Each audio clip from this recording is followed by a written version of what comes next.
قال رسول الله صلى الله عليه وسلم من يريد الله به خيرا يفقهه في الدين পৃথিবীর মানুষ, এই পৃথিবীর ভূমির উপরে রব্বুল আলামিনের নির্বাচিত কিছু মানুষ এমন আছে, আল্লাহ তাআলার নির্বাচিত কিছু যুবক পৃথিবীর বুকে এমন আছে। যুবকগুলো চলে দুনিয়ার উপরে, যুবকগুলো চলে দুনিয়ার রাস্তা দিয়ে, যুবকগুলো চলে বাজারের রাস্তা দিয়ে, রাস্তাঘাট দিয়ে চলাফেরা করে। কিছু মুরব্বী বাবা এমন আছে, যেই মুরব্বী বাবাগুলো চলে দুনিয়ার রাস্তা দিয়ে, চলে দুনিয়ার রাস্তা দিয়ে, কাজ করে খেতে খামারে, হাটে ঘাটে বাজারে। আল্লাহু আকবার। কিন্তু আসলেও এই যুবকগুলো নিজেদের চাহিদার পূরণের জন্য চলে না। এই মুরব্বী বাবাগুলো নিজেদের চাহিদার কারণে চলে না। এই মানুষগুলো দুনিয়ার জমিন দিয়ে চললেও, মুরব্বী মানুষগুলো দুনিয়ার জমিন দিয়ে চললেও, মা বোনেরা দুনিয়ার জমিন দিয়ে চললেও নিজের গতিতে চলে না, বরং আরশের মালিক এই মানুষগুলো নির্বাচন করে তাদেরকে সঠিক পথে পরিচালনা করেন। এই জন্য মুহতারাম দোস্ত বুজুর্গ, দুনিয়ার ভিতরে আপনার হায়াত, আমার হায়াত কতক্ষণ পর্যন্ত আছে কেউ জানি না। এ যুবক ভাইয়েরা, আপনাদের কি জানা আছে কে কখন মারা যাবেন? কথা বলেন একটু, আপনাদের জানা আছে? মুরব্বী বাবারা একটু বলেন, কে কখন মারা যাবেন? কারো কি জানা আছে? ইন্নাল্লাহা ইনদাহু ইলমুস সাআ وينزل الغيث ويعلم ما في الأرحام وما تدري نفس ماذا تكسب غدا وما تدري نفس بأي أرض تموت। পাঁচটা বিষয় পৃথিবীর মানুষ জেনে রাখো, বিশেষভাবে পাঁচটা বিষয় এমন আছে যে পাঁচটা বিষয় পৃথিবীর কোনো মানুষ জানেন? একটু কথা বলেন, পৃথিবীর কোনো মানুষ জানেন না? সবাই বলেন, পৃথিবীর কোনো মানুষ জানে? পাঁচটা গুরুত্বপূর্ণ বিষয়, বিশেষভাবে রবের সাথে সম্পৃক্ত। রব ছাড়া পৃথিবীর কোনো গাউস, কোনো কুতুব, কোনো আবদাল, কোনো মুফাসসির, কোনো মুহাদ্দিস, কোনো ফকিহ, কোনো খতিব সাহেব, কোনো ইমাম সাহেব, পৃথিবীর কোনো মানুষ জানেন না। বিশেষ করে এই পাঁচটা বিষয় রব্বুল আলামিন কাউকে জানেন নাই। যিনি জানেন একমাত্র তিনি কে? এক নাম্বার বিষয় হলো ইন্নাল্লাহা ইনদাহু ইলমুস সাআ। পৃথিবী একদিন ধ্বংস হয়ে যাবে, যেটাকে কিয়ামত বলা হবে। যার নাম কি? একটু বলেন, যার নাম কি? কিয়ামত কবে কায়েম হবে? আগামীকালকে। একটু বলেন, আগামীকালকে। এখন কিয়ামত কায়েম হয়ে যাবে শনিবারে, রবিবার, সোমবার। এই পৃথিবীর মানুষ, কিয়ামত কায়েম হবে, কথাটা সত্য, কথাটা বাস্তব। কিন্তু কিয়ামত কখন কায়েম হবে কেউ জানে না। এটার আইলেম একমাত্র যার আছে, এটা একমাত্র শুধুমাত্র যিনি জানেন তিনি কে? ইন্নাল্লাহা ইনদাহু ইলমুস সাআ ওয়া ইউনাজ্জিলুল গায়থ। বৃষ্টি কখন আসবে, কোথায় আসবে, কি পরিমাণে আসবে, এইগুলো একমাত্র জানেন। বলেন বলেন, আবার বলেন। আমি একটু প্রশ্ন করব, আপনারা একটু উত্তর দেবেন। একদিক থেকে উত্তর দেওয়া হয়ে যাবে, অপর দিক থেকে বারবার আল্লাহ আল্লাহ বলার কারণে আপনি জিকিরকারী হয়ে যাবেন। এই মজলিসটা জিকিরের মজলিসে রূপান্তরিত হয়ে যাবে। সুবহানাল্লাহ। বৃষ্টি কখন হবে, কোথায় হবে, কি পরিমাণের হবে, পৃথিবীর কেউ জানে না। জানেন কে? আবার বলি জানেন কে? ইন্নাল্লাহা ইনদাহু ইলমুস সাআ ওয়া ইউনাজ্জিলুল গায়থ ওয়া ইয়ালামু মা ফিল আরহাম। একটা মায়ের পেটের ভিতরে কি সন্তান আছে, ছেলে আছে না মেয়ে আছে, জানেন কে? আবার বলি জানেন কে? এই ছেলেটা সুস্থ নাকি অসুস্থ, মেয়ে যেটা হবে এটা সুস্থ হবে না অসুস্থ হবে, এটাও জানেন কে? এই মেয়েটা দুনিয়ার ভিতরে জীবিত অবস্থায় আসবে নাকি মৃত অবস্থায় আসবে, ছেলেটা জীবিত অবস্থায় দুনিয়াতে আগমন করবে নাকি মৃত অবস্থায় আগমন করবে, জানেন কে? ওয়া ইয়ালামু মা ফিল আরহাম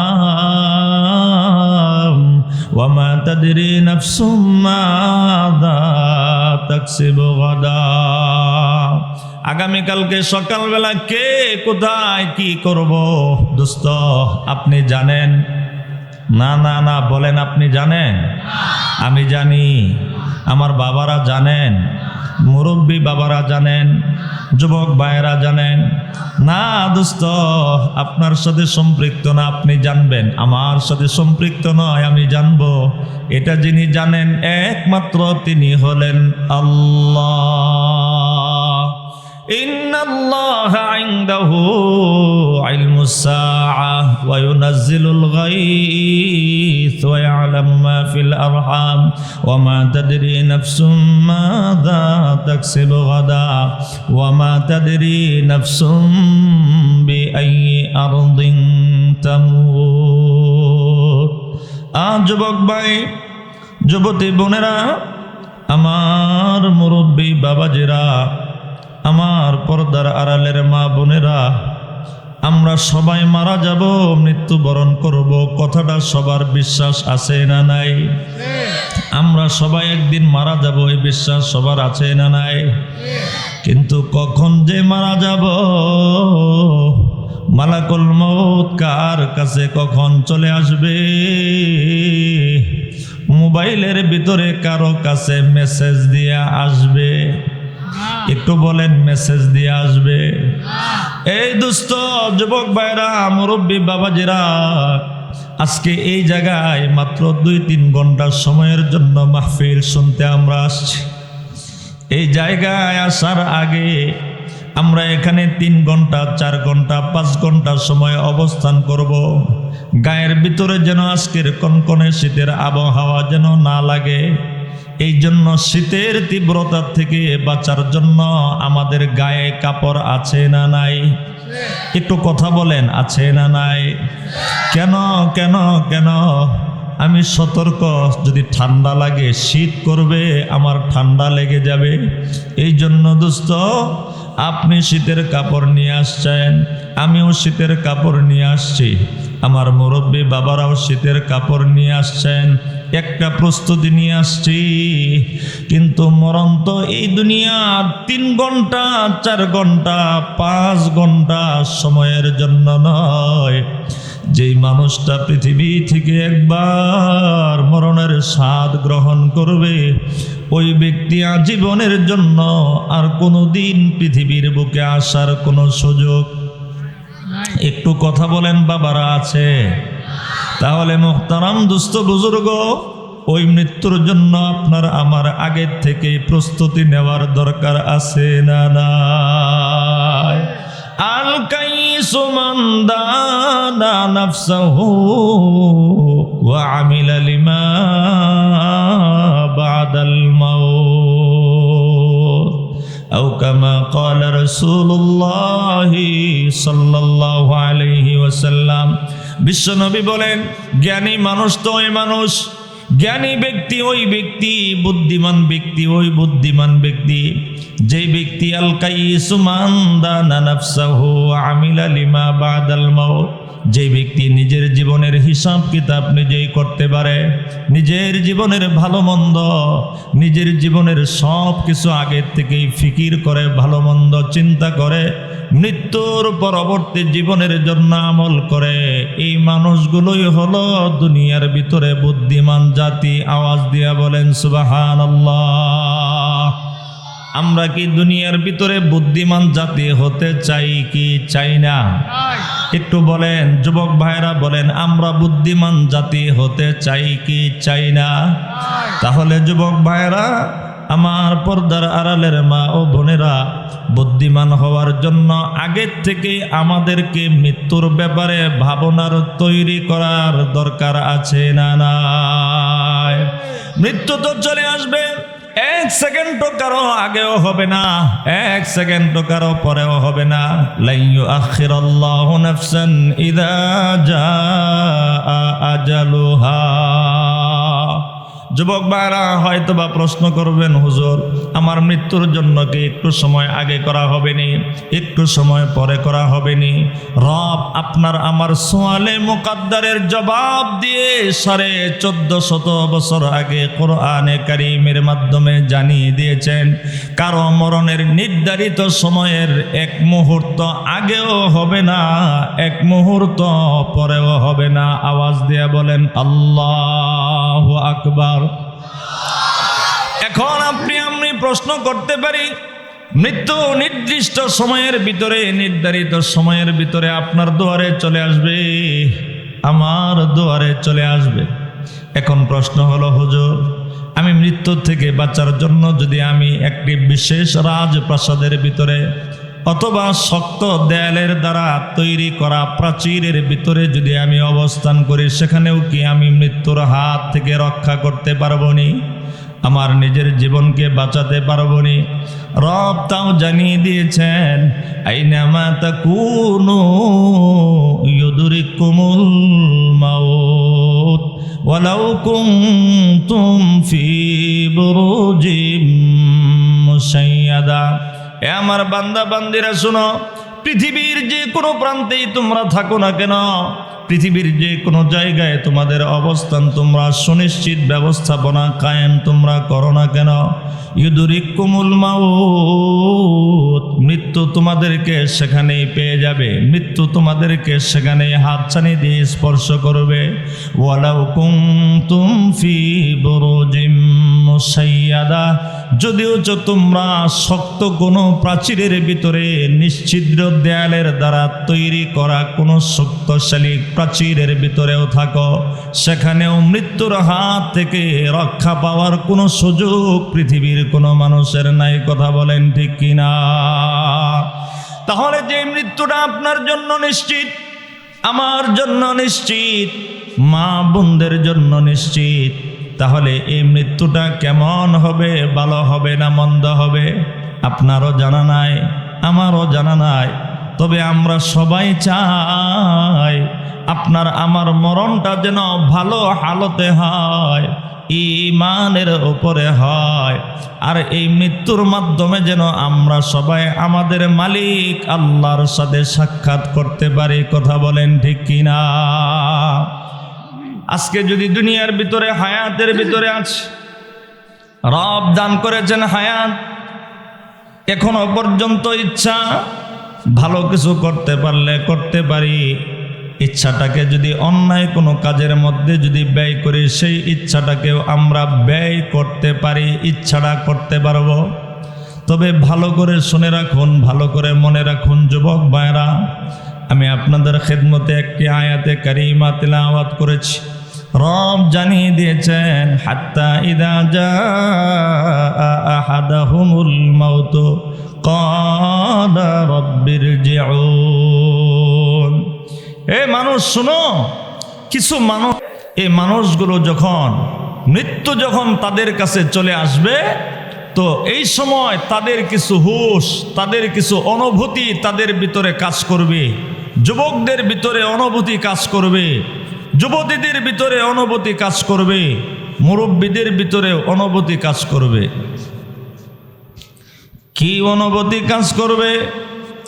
সারা জীবন ভর মালিকের নাফরমানি করলাম, সারা জীবন ভর কোরআন এবং হাদিসের বিপরীতে চললাম, আলেম ওলামাগণ যেই পথে আমাদেরকে আহ্বান করেছেন সেই পথের বিপরীতে আমি চললাম। আজকের মরণের মাধ্যমে আমার একটা বিষয় সুনিশ্চিত হয়ে গেছে, আমি আর দুনিয়াতে ফেরত যাওয়ার সুযোগ পাবো কিনা জানি না। তবে আমি দীর্ঘ একটা সময়ের জন্য, দীর্ঘ একটা যুগের জন্য আমি সফর করতেছি। আমার ওই সফরের জন্য, দীর্ঘকালের জন্য কিছু পাথেয়র দরকার আছে না নাই? এই দোস্ত আহবাব একটু ভালো করে বুঝি। 3 ঘন্টার জন্য বাড়ির পাশে মাহফিলের ভিতরে আসলাম, এই জন্য চাদর নিয়ে আসলাম, শীতের জামা নিয়ে আসলাম, এই জন্য তলে সামিয়ানার নিচে, এরপরে উপরে সামিয়ানা, নিচে ত্রিপালের ব্যবস্থা করা আছে। কিন্তু আপনার আমার দীর্ঘ দিনের কবর জগতের ভিতরে যেতে হবে, অনন্ত অনাদিকাল কবরের ভিতরে থাকতে হবে। ওই কবরে যাওয়ার আগে কবরের জন্য কিছু প্রস্তুতি নেওয়ার দরকার আছে না নাই? রব তো জানিয়ে দিলেন কিছু মানুষ মরণের সময় তাদের হুঁশ ফিরে আসবে। ওই সময় রব্বুল আলামিনের দরবারে যুবকরা আবেদন করে বলবে, আল্লাহ, আপনার কাছে আবেদন করি, আপনার কাছে নিবেদন জানাই, এতদিন পর্যন্ত পৃথিবীতে থাকা অবস্থায় বুঝি নাই, ওলামায়ে কেরাম বুঝিয়েছেন আমরা বুঝি নাই, কোরআন সুন্নাহর মাধ্যমে আমাদেরকে জানিয়েছেন আমরা জানি নাই, আমাদেরকে শুনিয়েছেন আমরা শুনি নাই, আমাদেরকে দেখিয়েছেন আমরা দেখি নাই। রব্বুল আলামিন, অল্প একটু সময়ের জন্য আমি দুনিয়াতে ফেরত যেতে চাই। এতদিন পর্যন্ত বুঝি নাই গো মালিক, আজকে মরণের মাধ্যমে, মরণের ফেরেশতা আসার মাধ্যমে আমি জানতে পারলাম দীর্ঘ পথের সফরের যাত্রী আমি। এই জন্য তোমার কাছে বিশেষভাবে আবেদন করি গো আল্লাহ, মেহেরবানি করে আমাকে দুনিয়া জগতের জন্য একটু সময়ের জন্য প্রেরণ করো। ইরজিউন, আমাকে একটু ফেরত পাঠিয়ে দাও। আপনারা আবেদন করবেন, আমরা আবেদন করব, নারীরাও আবেদন করবে, পৃথিবীর এক শ্রেণীর মানুষ আবেদন করবে, আর আবেদন করবে আর বলতে থাকবে, লাআল্লি আমালু সালিহান ফীমা তারাকতু কাল্লা। আয় আল্লাহ, দীর্ঘদিন পর্যন্ত আপনার নাফরমানি করেছি, নেক আমলগুলো আমরা ছেড়ে দিয়েছি। আজান হয়েছে, মসজিদে যাই নাই, মাহফিল হয়েছে, মাহফিল শোনার জন্য যাই নাই, ভালো ভালো কাজের জন্য আমাদেরকে আহ্বান করা হয়েছে, আমরা যাই নাই। মালিক গো, আজকে যদি আপনি দুনিয়াতে আমাদেরকে একটু মুহূর্তের জন্য যদি পাঠান, লাআল্লি আমালু সালিহা, এখন দুনিয়াতে গিয়ে আর আপনার নাফরমানি করব না, বরং যতটুকু পরিমাণ হায়াত পাবো ততটুকু পরিমাণ আপনার সন্তুষ্টির জন্য নেক আমল করে যাব। দোস্ত আহবাব, মুরব্বী বাবারা, একটা প্রশ্নের মেহেরবানি করে একটু জবাব দিত। মৃত্যুর সময় মালাকুল মউত যখন চলে আসবে, ওই সময় আমরা যত আবেদনই করি না কেন, আল্লাহর দরবারে যত কান্নাকাটি আছে সব কান্নাকাটি আমি করলাম। আমার জন্য আমার মা কান্না করলেন, আমার জন্য আমার বাবা কান্না করলেন, মুসল্লিরা সবাই ইমাম সাহেবের জন্য কান্না করলো। একটু আওয়াজ দিয়ে বলেন, তামাম পৃথিবীর সব মানুষ মিলেও যদি ওই সময় একটা মানুষকে দুনিয়াতে ফেরত পাঠানোর জন্য যদি আবেদন করা হয়, আবেদন কবুল হবে? আবেদন কবুল হবে? দুনিয়াতে আল্লাহ ফেরত পাঠিয়ে দিবেন? না না না, মরণের সময় তো একটা বিষয় এখানে রব্বুল আলামিন জানিয়ে দিলেন, নিশ্চিত অপরাধীরা আমল করার জন্য আগ্রহ প্রকাশ করবে। হাসরের ময়দানেও এক শ্রেণীর মানুষ ওইখানে যাওয়ার পরে, হাসরের ভয়াবহতা দেখার পরে আবেদন করে বলবে, ওয়ালাউ তারা ইদিল মুজরিমুন নাকিসু রুউসিহিম ইনদা রাব্বিহিম। হাবিব আমার, ওই দিন আপনি অপরাধীদেরকে দেখবেন, গুনাহগার যারা হবে, পাপিষ্ঠ যারা হবে, তাদেরকে আপনি দেখবেন তাদের মাথাগুলো তাদের রবের সম্মুখে অবনত করে, মাথাগুলো নত করে। ওই দিন মানুষগুলো আবেদন করবে আর নিবেদন করবে, রব্বানা আবসারনা وسمعنا فارجعنا نعمل صالحا إنا موقنون আয় আল্লাহ রব্বুল আলামিন, আজকের দিনে সামিয়ানা, আমরা সব কিছু শুনেছি, আবসরনা, আমরা আমাদের বাস্তব চোখেও আমরা দেখেছি, আমরা আমাদের নিজ কানে শুনেছি, আমাদের স্বচক্ষে দেখেছি। এখন আপনার কাছে আবেদন করি গো আল্লাহ,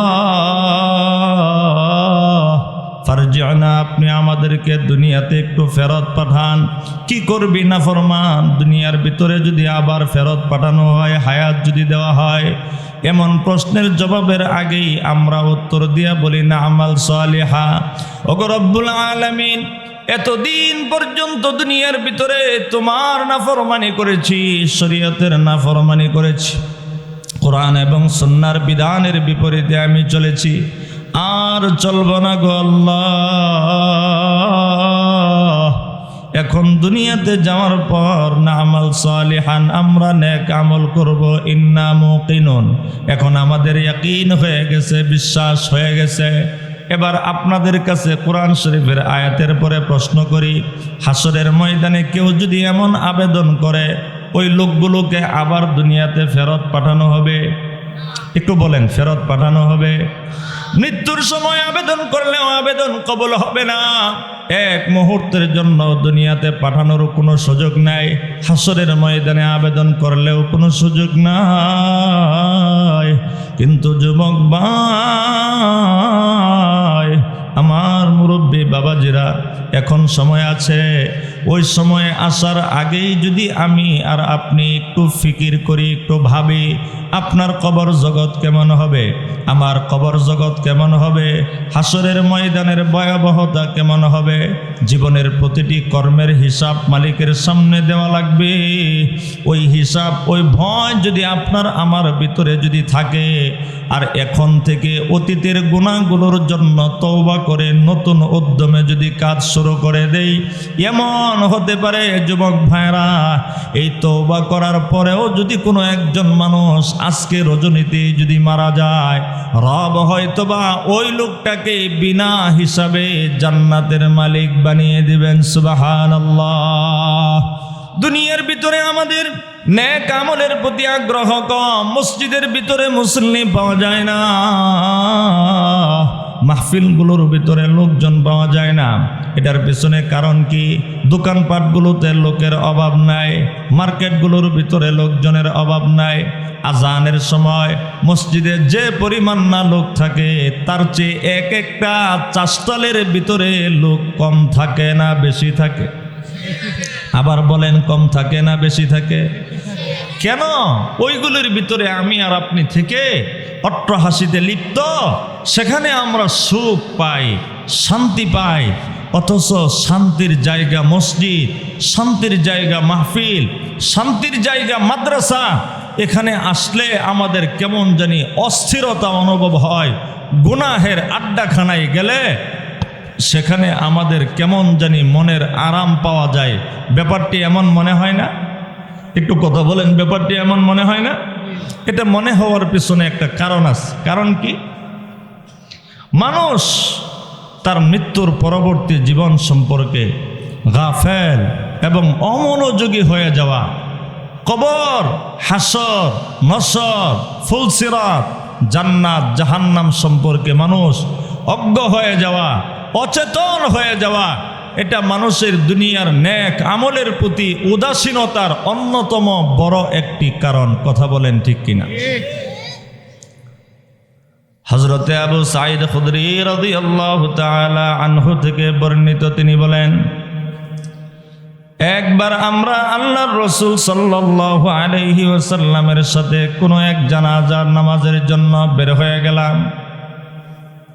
জানাজার নামাজের জন্য বের হওয়ার পর ওয়ারাআ নাসান ইয়াকতাশিরুন, বিশ্বনবী সাল্লাল্লাহু আলাইহি ওয়াসাল্লাম মানুষদেরকে দেখলেন, মানুষগুলো হাসাহাসি করতেছে, দুনিয়ার ব্যাপারে রং তামাশা মজা, ইত্যাদি দুনিয়ার কার্যকলাপের ভিতরে লিপ্ত, দুনিয়ার মোহাব্বতের ভিতরে লিপ্ত, এমনটি বোঝা যায়। বিশ্বনবী সরকারে দু আলম নবী মুহাম্মদুর রাসূলুল্লাহ, সবাই পড়ি সাল্লাল্লাহু আলাইহি ওয়াসাল্লাম। এবার সাহাবায়ে কেরামকে বলতেছেন, আমা ইন্নাকুম আকসারতুম যিকরা হাযিমিল লাযযাত লা শাগালাকুম আম্মা আরা। এ আমার সাহাবায়ে কেরাম, যদি তোমরা দুনিয়ার সকল স্বাদ বিনষ্টকারী, দুনিয়ার সকল ধরনের মজা বিনষ্টকারী জিনিসের আলোচনা যদি তোমরা বেশি বেশি করে করতা, লা শাগালাকুম আম্মা আরা, তাহলে আমি যা তোমাদেরকে যে অবস্থায় দেখতেছি এই অবস্থায় তোমাদেরকে দেখতে পাইতাম না। অবশ্যই অবশ্যই আমার দেখা অবস্থা থেকে তোমরা বিরত থাকতা। ফাআকসিরু যিকরা হাযিমিল লাযযাতিল মাউত। সুতরাং আমার উম্মতেরা, মৃত্যুর পরবর্তী জিন্দেগিকে যদি সুন্দর করতে চাও, মৃত্যুর পরবর্তী জীবনকে যদি ভালো করতে চাও, জান্নাতি জীবন যদি আমরা চাই এবং হাসর নসর সব জায়গায় যদি সফলতার জিন্দেগি যদি আমরা চাই, বিশ্বনবী সবক দিয়ে দিলেন, আমার উম্মতেরা শোনো, সকল স্বাদ বিনষ্টকারী মৃত্যুর আলোচনা, মৃত্যুর স্মরণ তোমরা বেশি বেশি করে করো। আল্লাহর রাসূল জানিয়ে দিলেন, মৃত্যুর পরবর্তী জীবনের ভাবনা, মৃত্যুর পরবর্তী জীবনের চিন্তা চেতনা মানুষকে দুনিয়ার মধ্যে অট্টহাসিতে লিপ্ত হতে বাধা দেয়, দুনিয়া নিয়ে ব্যস্ত থাকতে মানুষকে নিষেধ করে, পরকালমুখী করে। পরকালীন জীবনকে একটা মানুষের জন্য সুন্দর এবং জান্নাতি মানুষ হিসেবে জীবনযাপন করার সহজ পদ্ধতি আল্লাহ তাআলা মানুষকে দান করেন। সুবহানাল্লাহ। বিশ্বনবী সাল্লাল্লাহু আলাইহি ওয়াসাল্লাম হাদিসের পরবর্তী অংশের ভিতরে বলেন, ফাইন্নাহু লাম ইয়াতি আলাল কবরি ইয়াউমুন ইল্লা তাকাল্লামা ফীহি। আমার সাহাবীরা শুনো, কবরের উপর দিয়ে, কবরের পাশ দিয়ে এমন কোনো দিন অতিক্রম হয় নাই, তবে পৃথিবীর প্রত্যেকটা মানুষকে, পৃথিবীর প্রত্যেকটা কবর, ওই কবরস্থ যেই কবরের ভিতরে যেই ব্যক্তিকে দাফন করা হবে, মাটি দেওয়া হবে, আপনাকে যেই কবরের ভিতরে দাফন করা হবে, আমাকে যেই কবরের ভিতরে দাফন করা হবে, এই কবর প্রতিদিন পৃথিবীর মানুষকে ডেকে ডেকে চারটা কথা বলে। একটু আওয়াজ দিয়ে বলেন, কবর মানুষকে কয়টা কথা বলে? একটু সবাই বলেন, কবর মানুষকে কয়টা কথা বলে? এখন হয়তো বা কেউ বলবেন, হুজুর আমরা তো কোনোদিন কবরের কোনো আওয়াজ শুনি নাই, আমরা তো কোনোদিন কবরের কোনো ভাষাও আমরা শুনি নাই, তাহলে কবর কিভাবে আমাদেরকে ডাকে? এবার মুহতারাম দোস্ত বুজুর্গ, আমার কান নষ্ট হয়ে গেছে, এই জন্য আমার কানে আমি কবরের ডাক শুনতে পাই না। আমার চক্ষু নষ্ট হয়ে গেছে, এই জন্য এই চোখের মাধ্যমে কবরের বিষয়াদিগুলোকে আমি আর আপনি দেখতে পাই না, মুরাকাবাও করি না, দেখার চেষ্টাও করি না, এই জন্য হয় না। কিন্তু সমস্ত অবস্থানগুলো বিশ্বনবী সাল্লাল্লাহু আলাইহি ওয়াসাল্লাম মিরাজের রজনীতে দেখে এসেছেন। কথা বলেন ঠিক কিনা? কবর প্রতিদিন ডেকে ডেকে এই এলাকার যুবতী বোনদেরকে, যুবক ভাইগুলোকে, মুরব্বী বাবাজিদেরকে, আমার পর্দার আড়ালের মা বোনদেরকে ডেকে ডেকে প্রতিদিন কবর বলে, ও পৃথিবীর মানুষ শোনো, আনা বাইতুল গরবা, আমি কিন্তু একা একের ঘর, আমি কিন্তু মুসাফির ব্যক্তির ঘর।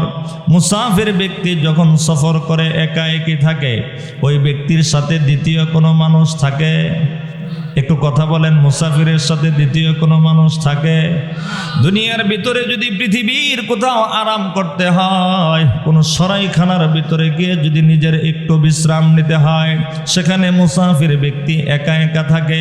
এই একা একই যে ঘরটার ভিতরে আছে, এই ঘরটা কিন্তু তার পরিচিত না, কারণ আজকে এই ঘরের ভিতরে আছে তো কালকে আরেক সরাইখানার ভিতরে আছে, কালকে আরেক সরাইখানার ভিতরে আছে তো পরের দিন আরেক সরাইখানার ভিতরে আছে।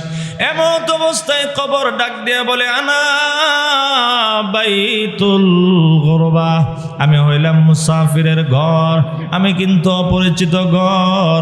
কবর ডাক দিয়া বলে আনা বাইতুল ওয়াহদা, আমি একাকিত্বের ঘর। এ মানুষ শোনো, আমি কবরের ভিতরে কিন্তু কোনো সাথী নাই, কোনো বাতি।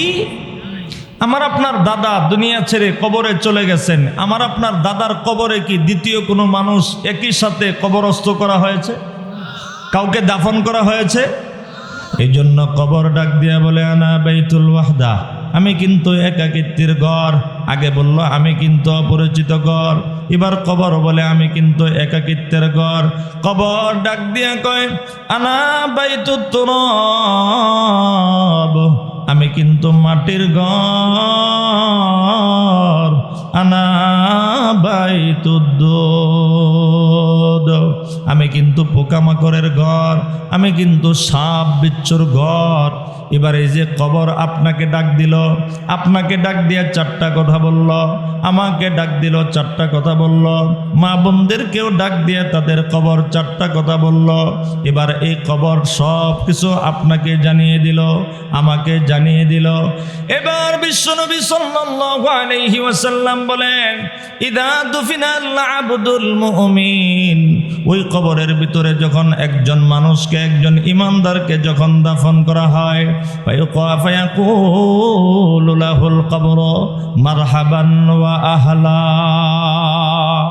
একজন ইমানদার, নেককার, মুত্তাকি, পরহেজগার যুবককে যখন কবরস্থ করা হয়, দাফন যখন করা হয়, এই কবর ওই মানুষটাকে দেখে সর্বপ্রথম কবর যে শব্দটা বলে আহলান মারহাবা, স্বাগতম, আসো যুবক, আসো, তুমি আমার উদরের ভিতরে আসো। আওয়াজ দিয়া বলেন আল্লাহু আকবার।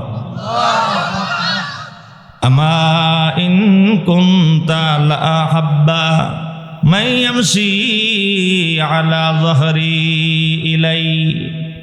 এ যুবক, এই পৃথিবীর বুকে আমার পেটের উপরে যতগুলো মানুষ চলাফেরা করেছে, আমার উপর দিয়ে পৃথিবীর বুকে যতগুলো মানুষ ঘোরাফেরা করেছে, দুনিয়ার ভিতরে তুমি নেকির কাজ করার কারণে, আল্লাহর ঘর মসজিদে তোমার আসা যাওয়া করার কারণে, নামাজের সাথে তোমার সম্পৃক্ততার কারণে, কালামে পাকের সাথে তোমার তেলাওয়াতের সম্পর্ক থাকার কারণে, জবানের উপরে জিকিরের থাকার কারণে, মোট কথা নেক আমলের ভিতরে তোমার জীবনটা তোমার কাটানোর কারণে, এই পৃথিবীর বুকে যতগুলো মানুষ আমার পিঠের ওপর দিয়া চলতো, সবগুলো মানুষের ভিতরে তুমি ছিলে আমার কাছে সবচেয়ে বেশি প্রিয়। আওয়াজ দিয়া বলেন আল্লাহু আকবার। কবরের কাছে প্রিয় হওয়া, সেই কবর আপনার আমার নিশ্চিত ঘর, একাকিত্বের ঘর, অন্ধকারের ঘর, পোকামাকড়ের ঘর। ওই কবর যদি আপনাকে স্বাগতম জানায়, কবর যদি আমাকে স্বাগতম জানায়, কবর যদি এলাকার মা বোনদেরকে যদি স্বাগতম জানায়, তাহলে আমাদের কপাল ভালো না খারাপ বলেন? আবার বলেন, কপাল ভালো না খারাপ? এবার কবরে বলে ফাইদা বললি তু কাল্যাম ওয়াসিরতা ইলাইয়া ফাসাতারাসানি আইবিক। বনি আদম,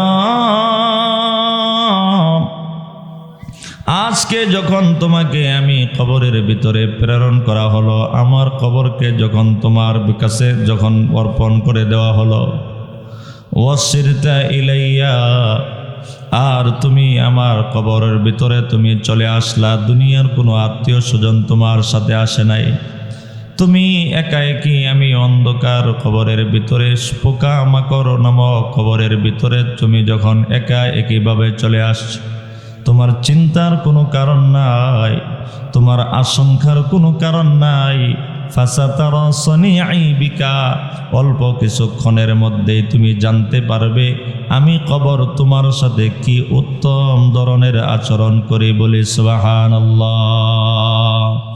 বিশ্বনবী সাল্লাল্লাহু আলাইহি ওয়াসাল্লাম বলেন, এই কথা কবর তাকে বলবে। আর এমন অবস্থায় এই ব্যক্তির কবরটাকে রব্বুল আলামিন ফায়াত্তাসিউ লাহু মাদ্দা বাসারিহি, ওই ব্যক্তির চোখের দৃষ্টি শক্তি যত দূর পর্যন্ত যাবে তত দূর পর্যন্ত ওই ব্যক্তির কবরটাকে প্রশস্ত করে দেওয়া হবে। আওয়াজ দিয়া বলি সুবহানাল্লাহ।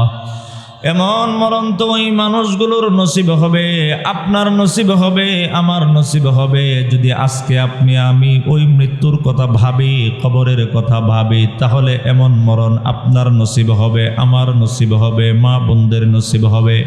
হাদিসের পরবর্তী অংশের কথা আরেকটু আসি। আল্লাহর রাসূল সাল্লাল্লাহু আলাইহি ওয়াসাল্লাম বলেন, ওয়াইদা দুফিনাল আব্দুল ফাজিরু আবিল কাফির, আর যখন কবরের ভিতরে একজন গুনাহগার, একজন পাপিষ্ঠ, একজন অপরাধী মানুষকে যখন কবরস্থ করা হয়, তখন কবর ওই ব্যক্তিটাকে ডাক দিয়ে বলে, লা মারহাবান ওয়ালা আহলা। হতভাগা অপরাধী, আজকের কবরের ভিতরে তোর জন্য কোনো স্বাগতম নাই, তোর জন্য সুসংবাদ নাই। আজকে কবরের পক্ষ থেকে, আমার পক্ষ থেকে তোর জন্য কোনো সুস্বাগতম জানানোর কোনো ব্যবস্থা নাই। আমা ইন কুনতা লা আবগাযা মান ইয়ামশি আলা যহরি ইলাইয়া, এ পৃথিবীর ফাসিক, এ পৃথিবীর গুনাহগার, যতদিন তুমি আমার পৃষ্ঠের উপরে চলতেছিলে, যতগুলো মানুষ আমার পিঠের উপরে চলতেছিল, তামাম পৃথিবীর নারী পুরুষ যুবক যুবতীদের ভিতর থেকে তুমি ছিলে আমার কাছে সবচেয়ে নিকৃষ্ট ব্যক্তি। আওয়াজ দিয়া বলেন নাউযুবিল্লাহ। কবর যখন এতটুকু ঘোষণা দিবে, আর কবর বলতে থাকবে, ফাইদুল্লি তুকাল্লিউম ওয়াসিরতা ইলাইয়া ফাসাতারা সানিঈ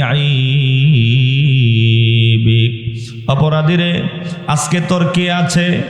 আজকে আমি কবরের কাছে তোকে যখন অর্পণ করা হয়েছে, তুমি যখন আমি না কবর নামক গর্তের ভিতরে চলে এসেছ, তুমি অচিরেই জানতে পারবে আমি কবর তোমার সাথে কেমন আচরণ করি।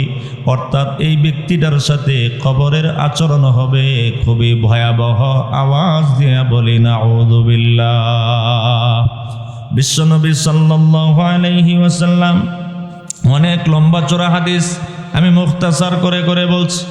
এবার বিশ্বনবী সাল্লাল্লাহু আলাইহি ওয়াসাল্লাম বলেন, ওই ব্যক্তির কবরটা এই কথাগুলো ওই ব্যক্তিকে বলার পরে, ফায়ালতাইমু আলাইহি ওয়া তাখতালিফু আযলাউহু, কবর ওই ব্যক্তির সাথে এই কথাগুলো ধমকের সুরে বলতে বলতে চোখের পলকে ওই ব্যক্তির কবরটা সংকীর্ণ হয়ে যাবে। সবাই বলেন নাউযুবিল্লাহ। আরেকটু জোরে বলেন না নাউযুবিল্লাহ। অপরাধী মানুষের উপরে কবরটা সংকীর্ণ হয়ে যাবে। বিশ্বনবী বলেন, হাত্তা তাখতানিফা আযলাউহু, এমন সংকীর্ণ হবে কবরের চাপা পড়ার কারণে এক পাজরের হাড্ডি আরেক পাজরের হাড্ডির ভিতরে এভাবে প্রবেশ করবে। সবাই বলি নাউযুবিল্লাহ। এক তো মুহতারাম দোস্ত বুজুর্গ, কবর একদম সংকীর্ণ হয়ে যাবে, এক পাজরের হাড্ডি আর এক পাজরের ভিতরে প্রবেশ করে ফেলবে। এতটুকু পর্যন্তই শাস্তি। যুবক ভাইয়েরা, আপনার শেষ নয়, আমাদের কারো শেষ নয়। অপরাধী মানুষগুলো কবরে যাওয়ার পরে মা বোনদের জন্য এতটুকু শাস্তি শেষ নয়। আমার মুরব্বী বাবাজিরা, অপরাধী হয়ে কবরের ভিতরে গেলে শুধুমাত্র এক পাজরের হাড্ডি আর এক পাজরের হাড্ডির ভিতরে প্রবেশ করে ক্ষান্ত থাকবে না। মুহতারাম দুস্থ বুজুর্গ, এ যুবক ভাই, দুনিয়ার ভিতরে আমার একটা আঙ্গুলের ভিতরে যদি একটু চাপা লাগে, আমি বেহুশ হয়ে যাই, আমি মারা যাই। আঙ্গুলের ভিতরে শক্ত একটা জিনিস রেখে দুইটা আঙ্গুলকে যদি একটু চাপা দেওয়া হয়, এটার ব্যথায় আমরা অস্থির হয়ে যাই। একটু একবার অনুমান করেন তো দেখি, যখন মাটির প্রচন্ড চাপার কারণে এক পাঁজরের হাড্ডি আরেকটা পাঁজরের ভিতরে শক্ত করে প্রবেশ করবে, হাড্ডিগুলো হয়তো বা মস মস মস মস করে ভাঙবে, আর হয়তো বা শব্দ করবে, আমিও হয়তো বা চিৎকার দিব। অপরাধী মানুষগুলো হয়তো বা আর্তনাদ করবে, চিৎকার করতে থাকবে, কান্নাকাটি করতে থাকবে। আরে হাদিসের মধ্যে আল্লাহর রাসূল সাল্লাল্লাহু আলাইহি ওয়াসাল্লাম বলেন, এমত অবস্থায় তার পরিবারের লোকজন, বাবা মা ভাই বন্ধু দোস্ত আহবা, লোকটাকে কবরস্থ করে মাটি দিয়ে যখন তারা তাদের পরিবারের কাছে চলে যায়,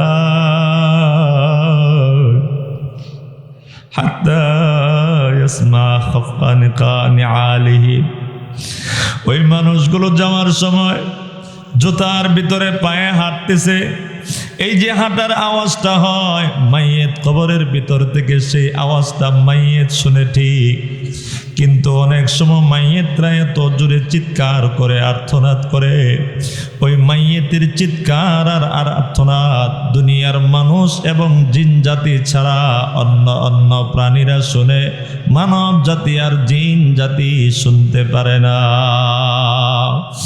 আয় দোস্ত আহবাব, আমার কথা প্রায় শেষের দিকে, একটু ভালো করে মনোযোগ দিয়ে কথাটা বুঝেন তো। আমি কবরের ভিতরে অন্ধকার গর্তের ভিতরে আছি, আমার আর্তনাদ যদি আমার মা শুনতো, হয়তো বা আমার মা আমার কবরের কাছে চলে যেত।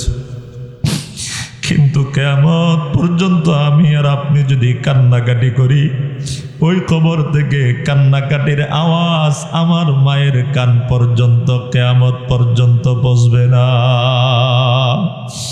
আমার কান্নার আওয়াজ যদি আমার বাবার কান পর্যন্ত পৌঁছতো, আমার বাবা আমার মুখে এক বেলা খাবার দেওয়ার জন্য বাবার জীবনের রক্তটুকুকে মাটিতে বাবার জীবনের রক্তটুকুকে পানিতে পরিণত করে দিয়েছি।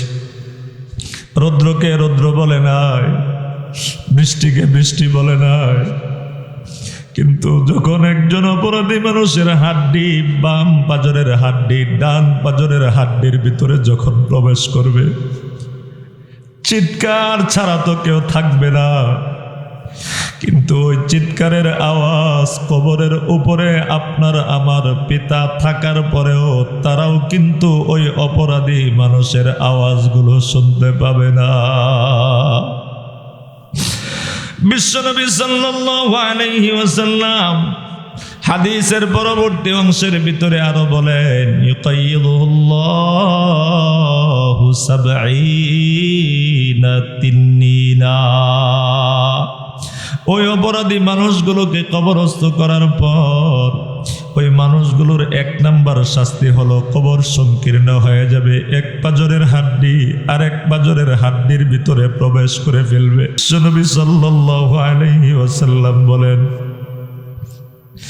এরপরে ওই লোকটার কবরের ভিতরে, ওই যে কবর প্রতিদিন আপনাকে ডেকে ডেকে আমাকে ডেকে ডেকে বলে, আনা বাইতুদ্দুর, পৃথিবীর মানুষ রে, আমি তো প্রতিদিন তোমাদেরকে ডেকে ডেকে বলি আমি কিন্তু পোকা মাকড়ের ঘর, আমি কিন্তু সাপ বিচ্ছুর ঘর।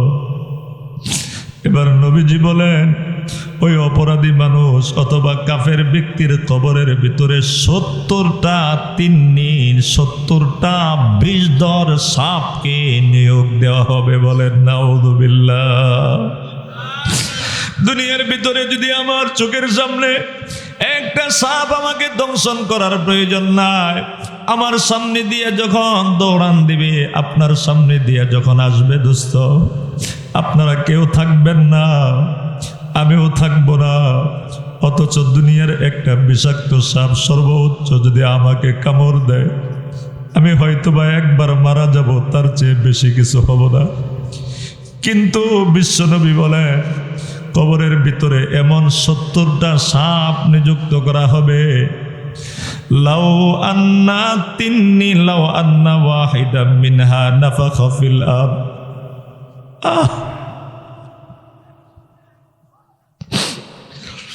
এমন বিষধর, এমন বিষাক্ত সাপ হবে, একটা সাপ যদি পৃথিবীর উপরে একটু মুহূর্ত একবার যদি নাফাখা ফিল আরদি, দুনিয়ার জমিনের উপরে যদি শুধুমাত্র একটু শ্বাস ছাড়ে, মাত্র একবার, এত বিষাক্ত হবে, মা আম্বাতাত শাইআ মা বাকিয়াতিদ দুনিয়া। উম্মতেরা শোনো আমার, ওই 70টা সাপের একটা সাপ যদি পৃথিবীতে একবার একটু বিষ ছাড়ে, একটু শ্বাস ছাড়ে, কিয়ামত পর্যন্ত আর কোনোদিন এই পৃথিবীতে সবুজ শ্যামল কোনো কিছু উৎপাদন হবে না, বলি নাউযুবিল্লাহ। আমার দোস্ত আহবাব, ওই কবরের এমন কঠিন শাস্তি, এমন 70টা সাপকে যখন অপরাধী মানুষের জন্য নিযুক্ত করে দেওয়া হবে, ফায়ানহাসনাহু ওয়া ইয়াখদিসনা, বিশ্বনবী বলে এবার ওই ব্যক্তির কবরের ভিতরে কবর সংকীর্ণ হয়ে আছে আগের থেকেই, হাড্ডিগুলো একটা আরেকটার ভিতরে প্রবেশ করে আছে আগের থেকেই। এবার এই কবরের বিশেষ স্পেশাল মারাত্মক বিষাক্ত 70টা সাপ একত্রে ওই ব্যক্তির পুরা দেহের উপরে বারবার বারবার দংশন করতে থাকবে, বলেন নাউযুবিল্লাহ। দুনিয়ার একটা সাপের বিষ আমি মানতে পারি না দোস্ত আহবাব, আপনারা কেউ মানতে পারবেন না, কেউ বেঁচেও হয়তো বা থাকতে পারবো না, কিন্তু একটা বার ভাবি তো দেখি, কবরের ভিতরে যদি আল্লাহ না করেন, আল্লাহ না করেন, আল্লাহ না করেন, 70টা সাপ যদি একসাথে একটা মানুষকে যদি দংশন করে আর যদি সবল দেয়, ওই মানুষটার কি অবস্থা হবে। এই জন্য আমরা আল্লাহর কাছে বলি, সবাই বলি আল্লাহ, আবার বলি আল্লাহ। আপনি আমাদের সবার কবরের আযাব থেকে আপনি আমাদের সবাইকে হেফাজত করেন, সবাই বলেন আমিন। হে আল্লাহ, আপনি আমাদের সবাইকে কবরের আযাব থেকে, কবরের ফিতনা থেকে, কবরের ভয়াবহ বিষধর সাপের সবলগুলো থেকে আপনি আমাদের সবাইকে হেফাজত করেন, বলি আমিন। ওই কবরের আযাব থেকে বাঁচার জন্য নিয়ত আছে কার কার? ইনশাআল্লাহ। ওই কবরের সাপ থেকে বাঁচার জন্য সবার নিয়ত আসেনি ইনশাআল্লাহ। এই জন্য আমরা কি করব, আগামীকালকে থেকে নয়, এখন থেকে নগদ করে রব্বুল আলামিনের কাছে আবেদন করে, নিবেদন করে, তওবা এবং ইস্তিগফারের জিন্দেগির মাধ্যমে বিশেষভাবে আমরা একটা কাজ করব দোস্ত। ওই কাজটা হলো, আপনি আর আমি যদি আল্লাহর সাথে একটু সম্পর্ক কায়েম করতে পারি, ভালোবাসার একটু সম্পর্ক যদি জোড়াইতে পারি, ওই আল্লাহ চাইলে ওই কবরের আযাবকে এক মুহূর্তের মধ্যে দূর করে দিতে পারবেন। তিনি কে? আল্লাহর সাথে বান্দার সম্পর্ক কোন কোন আমলের মাধ্যমে হবে, কিসের মাধ্যমে হবে দোস্ত আহবাব? একটা আমলের কথা আপনাদের খেদমতে মুখতাসার ভাবে শুধুমাত্র বলছি। এটা জামে মসজিদ কর্তৃক আয়োজিত আজকের মাহফিল। এ যুবক ভাইরা, জান্নাতে যাওয়ার তামান্না তো আপনাদেরও আছে, আমারও আছে, কথা বলেন ঠিক কিনা? কিন্তু জাহান্নাম থেকে বাঁচার তামান্না আপনারও আছে, আমারও আছে। তবে এখন মাত্র 5 মিনিট সময় একটা কথা বলবো, একটু মেহেরবানি করে গভীর মনোযোগ দিয়ে শুনেন। আমি এই হাদিসটা শেষ করে তারপরে আমি আলোচনা শেষ করে দিব। বিশ্বনবী সাল্লাল্লাহু আলাইহি ওয়াসাল্লামের ঘোষিত একটা হাদিস, এই হাদিসের মধ্যে বিশ্বনবী সাল্লাল্লাহু আলাইহি ওয়াসাল্লাম আমাদেরকে জানিয়ে দিয়েছে, আমার উম্মত পৃথিবীর বুকে কিছু জায়গা এমন আছে যেই জায়গাগুলো তোমরা যদিও দেখো তোমাদের এলাকার ভূমি, তোমরা যদিও দেখো তোমাদের এলাকার ক্ষেত, যদিও তোমরা দেখো তোমাদের বাড়ির পাশে, আসলেও এই জায়গাগুলো বাড়ির পাশের জায়গা নয়। এই জায়গাগুলো হলো এক একটা জান্নাতের বাগান। আওয়াজ দিয়া বলেন সুবহানাল্লাহ। যদি দুনিয়ার ভিতরে আল্লাহর রাসূলের হাদিসের মাধ্যমে আমরা যদি সন্ধান পাই পৃথিবীর আপনার বাড়ির পাশে জান্নাতের একটা বাগান আছে, ওই বাগানের ভিতরে কার কার যাওয়ার নিয়ত আছে ইনশাআল্লাহ? হাতোডাই লিল্লাহি তাকবীর। আর একটু জোরে লিল্লাহি তাকবীর। হে আল্লাহ, মেহেরবানি করে আমাদের সবাইকে রওদাতুম মিন রিয়াদিল জান্নার মেহমান হিসেবে কবুল আর মঞ্জুর করো, বলি আমিন। ওই কবরের ভয় যে মানুষগুলোর ভিতরে থাকবে, ওই মানুষগুলো যদি দুনিয়ার ভিতরে সন্ধান পায়, যুবকরা যদি সন্ধান পায় আমার বাড়ির পাশে আপনাদের এই এলাকার ভিতরে জান্নাতের একটা বাগান আছে, জান্নাতের একটা বাগান, ওই বাগানের ভিতরে যারা যারা যাবে মৃত্যুর পরে তারাই ওই জান্নাতের মালিক হতে পারবে। এমন একটা সম্পর্কওয়ালা একটা জান্নাতের টুকরা বাগান যদি দুনিয়ার ভিতরে থাকে, তাহলে ওই জান্নাতের বাগানে আপনার আমার যাওয়ার দরকার আছে না নাই?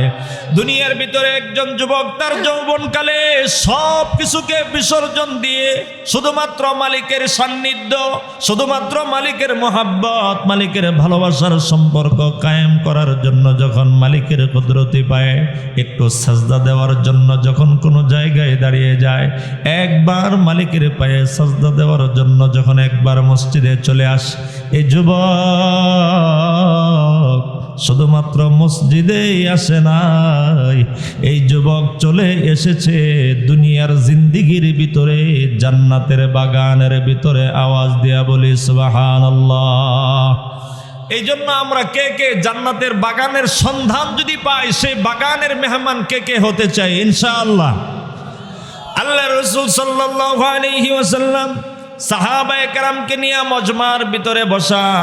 এমন সময় সাহাবায়ে কেরামকে লক্ষ্য করে বিশ্বনবী সাল্লাল্লাহু আলাইহি ওয়াসাল্লাম বলেন, ইযা মারারতুম বিরিয়াদিল জান্নাহ, ও আমার সাহাবায়ে কেরাম শোনো, তোমরা যখন জান্নাতের বাগানের পাশ দিয়া যখন তোমরা অতিক্রম করো, জান্নাতের বাগানের পাশ দিয়া যখন তোমরা যাও, ফারতাউ, বিশ্বনবী বলেন তখন সেই জান্নাত থেকে জান্নাতের ফল মূলগুলো তোমরা আহরণ করো। আওয়াজ দিয়া বলি সুবহানাল্লাহ। সাহাবায়ে কেরাম দুনিয়ার ভিতরে, বিশ্বনবী সাল্লাল্লাহু আলাইহি ওয়াসাল্লাম দুনিয়ার ভিতরে, এই দুনিয়ার ভিতরে থেকেই সাহাবায়ে কেরামকে রিয়াদুল জান্নাত জান্নাতের বাগানের কথা বললেন। ও সাহাবীরা শুনো, তোমরা যখন জান্নাতের বাগানের পাশ দিয়ে যাও, তো নবীজি বললেন জান্নাতের বাগান দুনিয়ার ভিতরে আছে। এবার সাহাবায়ে কেরাম জিজ্ঞাসা করলেন, ইয়া রাসূলুল্লাহ ওয়া মা রিয়াদুল জান্নাহ, ইয়া রাসূলুল্লাহ দুনিয়ার ভিতরে আবার জান্নাতের বাগান, এটার কি অর্থ, এটার কি তাৎপর্য, এটার কি উদ্দেশ্য একটু জানতে চাই, বুঝতে চাই। বিশ্বনবী সাল্লাল্লাহু আলাইহি ওয়াসাল্লামকে সাহাবায়ে কেরাম প্রশ্ন করার পর বিশ্বনবী সাল্লাল্লাহু আলাইহি ওয়াসাল্লাম জানিয়ে দিলেন, আল মাসাজিদ,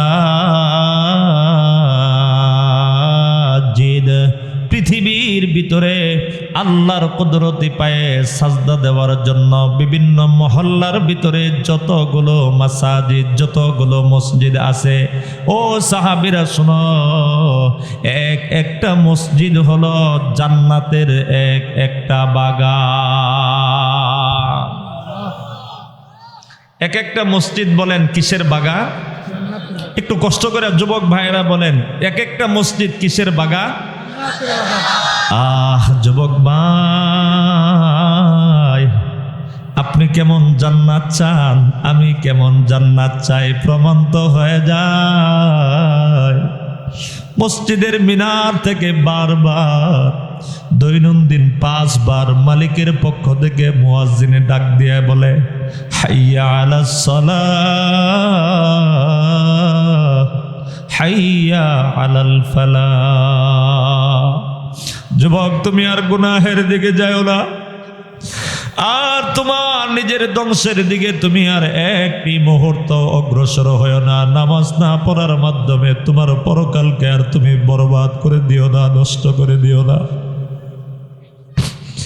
আয় মুরব্বী বাবা,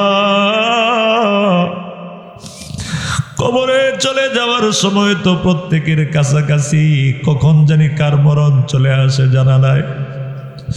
তবে দুনিয়ার ভিতরে আপনার বাড়ির পাশে, আমার বাড়ির পাশে আল্লাহর পক্ষ থেকে আল্লাহ আপনাকে কি পরিমাণ মহাব্বত করেন, আমাকে কি পরিমাণ মহাব্বত করেন। একবার নয়, দুইবার নয়, মালিক প্রত্যেকটা যুবক ভাইকে দৈনন্দিন জান্নাতের বাগানে আসার জন্য 5 বার ডাক দেন। আওয়াজ দিয়া বলি সুবহানাল্লাহ। আমার ভিতরে, দুনিয়ার ভিতরে আমার নেতা যদি আমাকে ডাক দেয়, আমার শরীর ভালো নাকি খারাপ দেখার সময় নেই, আমার মা নিষেধ করলো নাকি বাবা নিষেধ করলো দেখার সময় নাই, নেতার ডাকে সাড়া দিতে হবে। আমার দোস্ত আমাকে গুনাহ করার জন্য ডাকলো, এটা আমার জন্য ভালো নাকি মন্দ এটা বিচার করার সময় আমার নাই, দোস্তের ডাকে সাড়া দেই। আরে আমি কত বড় হতভাগা। আরশের মালিক আমার খালিক, আরশের মালিক আমার আপনার হায়াতের মালিক, আরশের মালিক আপনার আমার প্রত্যেকটা অঙ্গ প্রত্যঙ্গের মালিক। মালিক সব কিছু সুস্থ স্বাভাবিকভাবে দেওয়ার পর এবার আরশ আজিম থেকে 5 বার মালিক ডাক দিয়ে বলে, যুবক নামাজের দিকে আসো, নামাজের দিকে আসো। আল্লাহর আরশে আজিম থেকে মুয়াজ্জিনের মাধ্যমে ডাক দিয়া বলে, ও মুরব্বী বাবারা, আমাদেরকে ডাক দেয়া, মুরব্বী বাবাদেরকে ডাক দেয়া বলে, হাইয়া আলাস সালাহ, নামাজের দিকে আসো, নামাজের দিকে আসো। হাইয়া আলাল ফালাহ, কল্যাণের দিকে আসো, কল্যাণের দিকে আসো। সবচেয়ে বড় কল্যাণ হলো একজন ইমানদার মানুষ যখন জান্নাতি হয়ে যাবে, ওই মানুষটার জীবনে সবচেয়ে বড় কল্যাণ অর্জন হয়ে গেল। কথা বলেন ঠিক কিনা? বিশ্বনবী জানিয়ে দিলেন, ইদা মারারতুম বিরিয়াদিল জান্নাহ, সাহাবায়ে কেরাম জান্নাতের পাশ দিয়ে যখন যাও, নবী সন্ধান দিয়ে দিলেন সাহাবায়ে কেরামের প্রশ্নের জবাবে, জান্নাতের বাগানগুলো হলো মসজিদ। এবার যুবক মসজিদের পাশ দিয়ে যায়, মসজিদের মিনার থেকে হাইয়া আলাস সালাহের আওয়াজ আসে, মুরব্বী মসজিদের পাশ দিয়ে যায়, হাইয়া আলাল ফালাহের আওয়াজ আসে। জান্নাতের বাগানের পাশ দিয়ে আমি চলে গেলাম। আমি কত বড় হতভাগা, জান্নাতের বাগান পাওয়ার পরেও জান্নাতের বাগানে ঢুকতে পারলাম না। জান্নাতের বাগানের পাশ দিয়ে দুনিয়াকে সাক্ষী রেখে বেনামাজি হয়ে আমি দুনিয়ার বিভিন্ন গুনাহের কাজে লিপ্ত। এটার দ্বারা প্রমাণ হয়ে গেল যে জান্নাতের বাগানে দুনিয়ার ভিতরে যেতে চায় না, ওই ব্যক্তি মৃত্যুর পরেও জান্নাতের বাগানে যেতে চায় না। কথা বলেন ঠিক কিনা? এই জন্য দোস্ত আহবাব যুবক ভাইরা, শেষ কথা আপনাদের পায়ে ধরে বলবো, হাতে ধরে বলবো, স্কুলে পড়েন, কলেজে পড়েন, ভার্সিটিতে পড়েন, কোথাও না পড়েন, খেতে খামারে কাজ করেন, একটু মেহেরবানি করে আমি আপনাদেরকে 2-3টা প্রশ্ন করি, একটু চোখটা বন্ধ করেন। চোখটা বন্ধ করে দিল থেকে একটু উত্তর দেওয়ার জন্য চেষ্টা করবেন। একটু মেহেরবানি করে বলেন তো, আমাদেরকে এত সুন্দর বডিটা দান করেছেন কে? সবাই একটু দিল থেকে বলবো, এত সুন্দর বডিটা দান করেছেন কে? আমার সুস্থ 2টা হাত সবল করে শক্তিশালী করে আমাকে দান করেছেন কে? 2টি চক্ষু পৃথিবী দেখার জন্য, আল্লাহর কুদরত, আল্লাহর নিদর্শন, মসজিদের রাস্তা দেখার জন্য, কোরআন শরীফ দেখার জন্য সুন্দর সুন্দর 2টি চক্ষু দান করেছেন কে? যুবক ভাই, অনেক কিছুর কথা বললাম না, এত সব কিছু যে মালিক দিলে, এবার ওই মালিক যদি জান্নাতের বাগান নামাজের দিকে, জান্নাতি আমল নামাজের দিকে, জান্নাতের বাগান মসজিদের দিকে যদি আহ্বান করে, তাহলে আমি আল্লাহর একজন বাধ্য গোলাম হলে ওই মসজিদে যাওয়ার দরকার আপনার আমার আছে না নাই? এই জন্য যদি পৃথিবীর কোন একজন যুবক যৌবনকালে দুনিয়ার সব কিছুকে বিসর্জন দিয়ে হাইয়া আলাস সালাহ, হাইয়া আলাল ফালাহ এর আওয়াজের আহ্বানে সাড়া দিয়ে দুনিয়ার বাগান, দুনিয়ার মসজিদের ভিতরে রওজাতুম মিন রিয়াজিল জান্নার ভিতরে যখন চলে আসলো, এই যুবক মসজিদে নামাজ পড়ে, এই যুবক দেখে দেখে কোরআন শরীফ তেলাওয়াত করে, আরশে আজিমের ময়দানে যেদিন তামাম পৃথিবীর মানুষগুলো, এমনকি ওই যুবকের গুনাহগার মানুষগুলো হাসরের ময়দানের ভয়ঙ্কর অবস্থার ভিতরে থাকবে, তখন রব্বুল আলামিন দুনিয়ার ভিতরে যেই যুবক নামাজ পড়েছে, স্কুল ভার্সিটি কলেজ বিশ্ববিদ্যালয় কোনো কথা নাই, মুসলমান হয়ে থাকলে 5 ওয়াক্ত নামাজ পড়ার দরকার আছে না নাই? তাহলে এই যুবকগুলোকে আল্লাহ তাআলা কিয়ামতের দিন আরশে আজিমের নিচে সর্বপ্রথম ইজ্জত আর সম্মানের মুকুট পরিধান করিয়ে আরশে আজিমের নিচে আশ্রয় দিয়ে দিবেন। সুবহানাল্লাহ। এই জন্য ইনশাআল্লাহ বলেন, আল্লাহর সাথে সুসম্পর্ক ঠিক রাখার জন্য, পরকালে জান্নাতে যাওয়ার জন্য, দুনিয়াতে মসজিদে নামাজের জন্য কে কে যাব ইনশাআল্লাহ? কবে থেকে যাব ইনশাআল্লাহ বলেন? একটু বলেন মেহেরবানি করে যুবক ভাইরা, কবে থেকে? আজকে থেকে? এখন তো আর নামাজের কোনো মুহূর্ত নাই, ফজর থেকে ইনশাআল্লাহ আমরা চেষ্টা করব তো ইনশাআল্লাহ। সর্বশেষ একটু ডরায়েন ভাই, আপনাদের হাতে ধরে বলি, পায়ে ধরে বলি, যুবক ভাই আপনাদেরকে বলছি বিশেষভাবে একটু খেয়াল করবেন। আল্লাহ আপনাকে আমাকে এত সুন্দর অঙ্গগুলো দিলেন, এত সুন্দর জীবন দান করলেন, এত সুন্দর চেহারা দিলেন, আপনার জন্য আমার জন্য দুনিয়া পাগল, পুরা পৃথিবী পাগল। ওই আল্লাহ যদি চান, ওই আল্লাহ যদি ইচ্ছা করেন, হাসপাতালে যে মানুষগুলো অঙ্গহানি হয়ে শুয়ে আছে, বছরের পর বছর বেডের ভিতরে শুয়ে কাতরাচ্ছে, ওই জায়গায় আপনাকে আমাকে আল্লাহ তাআলা নিতে পারতেন কি পারতেন না? আরেকবার বলেন, নিতে পারতেন কি পারতেন না? এখনো পারবেন না? পারবেন না? ভাই পায়ে ধরে বলি, হাতে ধরে বলি, আল্লাহ সুস্থ রেখেছেন, সুস্থতার নিয়ামতের কদর করি। অঙ্গকে আল্লাহ তাআলা সুস্থ স্বাভাবিক রেখেছেন। ভাই অনেক মাজুর মানুষ আছে, পায়ে হেঁটে মসজিদে যেতে পারে না, যুবক মানুষ তার পায়ের উপরে ভর করে সে হাঁটতে পারে না, মাজুর, কোনো কারণে তার পায়ে শক্তি নাই, সে বাড়িতে বসে বসে নামাজ পড়ে আর কান্নার পানির দ্বারা গাল ভিজায়, দাড়ি ভিজায়, জমিনের উপরে পড়ে আর ভিজে। আর ওই যুবকগুলো আল্লাহর কাছে কান্দে আর বলে, আল্লাহ তুমি যদি আমাকে পাও দুটি যদি ভালো করে দিতা, আমি মসজিদে গিয়ে গিয়ে তোমার কুদরতে পায়ে সাজদা দিয়ে আমার দিলকে আমি শান্তি করতে। আকরাবু মা ইয়াকুনুল আবদু মির রাব্বিহি ওয়া হুয়া সাজিদ। যুবক ভাই, দুনিয়ার নেতা নেত্রী এগুলো যারা আছে, এগুলো যারা করেন, অসুবিধার কোনো কারণ নাই। তাদের নৈকট্য, তাদের নিকটে যাওয়া, এটা যদি আমাদের কাম্য হয়, তারা তো আমাকে বানায়ও নাই, আমাকে লালন পালনও করাই নাই, তারা আমাকে ভরণ পোষণও দেয় নাই। এই সবগুলো যিনি সৃষ্টি করেছেন, অনস্তিত্ব থেকে অস্তিত্বের ভিতরে এনেছেন, তার নৈকট্য অর্জন করার দরকার আছে না নাই? নৈকট্য আল্লাহর অর্জন করার তরিকা কি?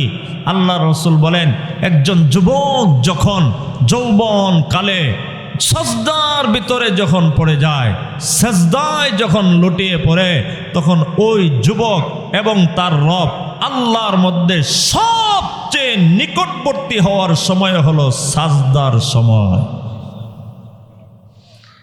এই জন্য মুরব্বী বাবাজিরাও কালকে থেকে ইনশাআল্লাহ মসজিদ খালি থাকবে। মসজিদ খালি থাকবে। মসজিদ কিসের বাগান বলেন একটু কষ্ট করে? মসজিদ কিসের বাগান? তো এই বাগানের ভিতরে, এই জান্নাতের বাগানে যারা না আসবে, এরা কেমন জানি তারা বিদ্রোহ ঘোষণা করলো, না আমি এই বাগানে যাচ্ছি না, মানে আমি এই বাগানই চাই না। তাহলে কেমন জানি সেই কথাটা যদিও প্রকাশ্যে বলছে না, তার কাজের দ্বারা প্রমাণ হয় হ্যাঁ এই জান্নাতের বাগানের বিশ্বাসে বিশ্বাসী। আসলেও কি ভাই ব্যাপারটি এমন? কখনোই না। আমাদের কোনো মুসলমানের অন্তরেই এই বিশ্বাস নাই। আমাদের অন্তরে মসজিদের তাজিম, আমাদের অন্তরে নামাজের তাজিম, আল্লাহর তাজিম অবশ্যই আছে, তবে আমরা অনেক সময় শয়তানের তাড়নায় পড়ে আমরা করতে পারি না। আগামীকালকে থেকে ইনশাআল্লাহ পাক্কা নিয়ত, পাক্কা ইরাদা, আল্লাহ যদি সুস্থ রাখেন, আল্লাহ যদি স্বাভাবিক রাখেন, আর এক ওয়াক্ত নামাজও কাজা করব না ইনশাআল্লাহ। কে কে তৈয়ার? লিল্লাহি তাকবীর। আল্লাহ তুমি মেহেরবানি করে আমার বাবাদেরকে সহ, আমার যুবক ভাইদেরকে সহ, পর্দার আড়ালের প্রত্যেকটা মার হাতকে আল্লাহ তুমি কবুল আর মঞ্জুর করো বলে আমিন। আল্লাহ তুমি আমাদের সবাইকে দুনিয়ার জান্নাতের বাগান মসজিদগুলোতে আবাদ করার, মসজিদের মাধ্যমে নিজের জীবনকে আবাদ করার, মসজিদের মাধ্যমে কবরের জিন্দেগিকে আবাদ করার, হাসরের ময়দানকে আবাদ করার তৌফিক আল্লাহ তাআলা আমাদের সবাইকে দান করেন। সকলেই বলি আমিন। হাদা ওয়া আখিরু দাওয়ানা আনিল হামদুলিল্লাহি রাব্বিল আলামিন। সুবহানাল্লাহি ওয়া বিহামদিহি সুবহানাল্লাহিল আযীম। সুবহানাকাল্লাহুম্মা বিহামদিক আশহাদু আল লা ইলাহা ইল্লা আনতা আস্তাগফিরুকা ওয়া আতুবু ইলাইক। আর রহমানির রহিম মালিকি ইয়াউমিদ্দিন।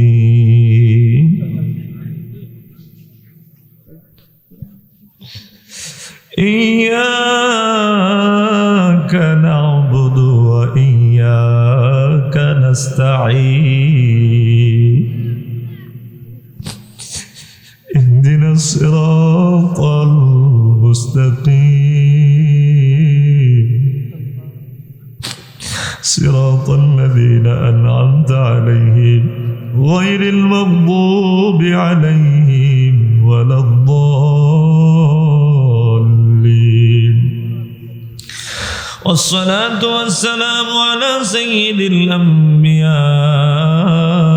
والمرسلين وعلى آله وأصحابه وأزواجه وأتباعه إلى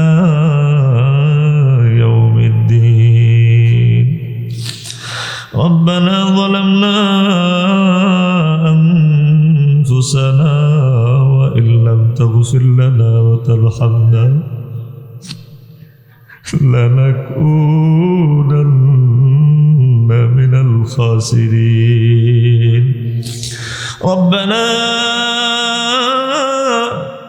لا تزغ قلوبنا بعد إذ هديتنا وهب لنا من لدنك رحمة إنك أنت الوهاب. رب اجعلني مقيم الصلاة ومن ذريتي ربنا وتقبل دعاء. ربنا هب لنا من أزواجنا وذرياتنا قرة أعين واجعلنا للمتقين إماما. رب ارحمهما كما ربياني صغيرا. رب ارحمهما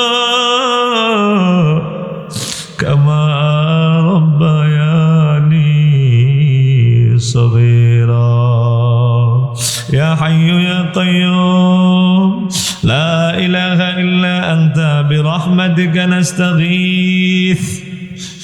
يا حي يا قيوم لا إله إلا أنت برحمتك نستغيث.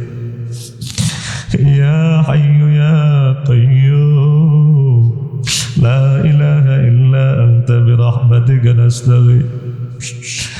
نسألك موجبات رحمتك وعزائم مغفرتك.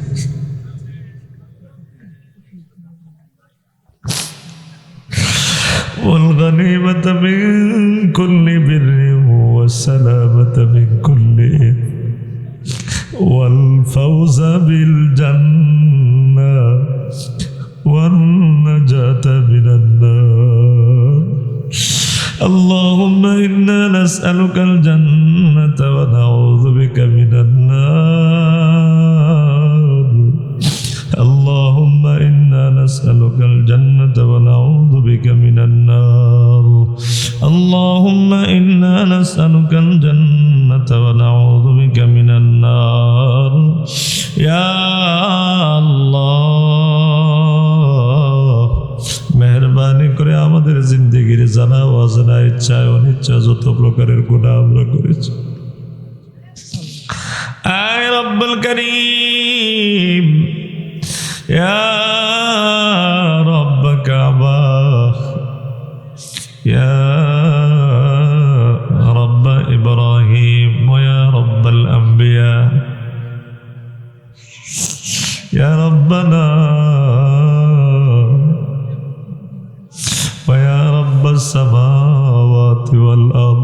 মেহরবানি করে আমাদের জিন্দগির সমস্ত গুনাহগুলো আপনি মাফ করে দেন আল্লাহ গো